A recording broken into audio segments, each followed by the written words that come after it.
Anna walked down the street. She had a small smile on her face.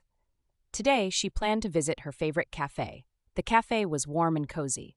Anna liked the smell of fresh coffee there. On her way, Anna saw a surprise.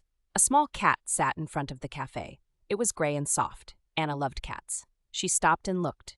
She wondered why the cat was there. Inside, the cafe was quiet. Anna heard soft music. She saw her favorite seat near the window.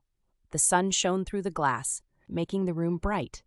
Anna sat down and ordered her usual drink, a cup of hot chocolate. The cafe owner, Mr. Green, walked over. He was friendly and kind. "Hello, Anna," he said. "Did you see our new friend outside?"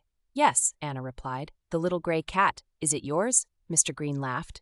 "No, it just showed up. We think it likes the smell of our food." Anna smiled. She watched people walk by outside. Everyone seemed busy, but she felt calm and happy. Soon, the door opened. Her friend Mia came in. Mia and Anna went to school together. They met here every Friday. "Hi, Anna," Mia said, sitting down. "Did you see the cat?" "Yes," Anna said. "It's cute, isn't it?" Mia nodded.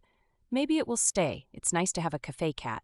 They talked about their week. Mia had a new job. Anna listened and asked questions. She felt glad for her friend. Their drinks came. Anna enjoyed her hot chocolate. It was sweet and warm.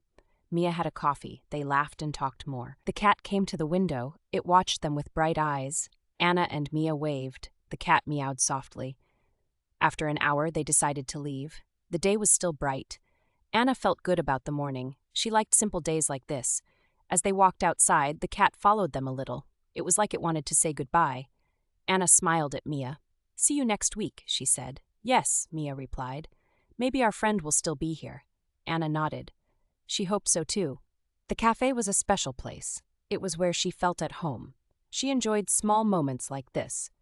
They made her week better. As she walked back, she thought about the cat again. Maybe it would become a regular at the cafe, just like her.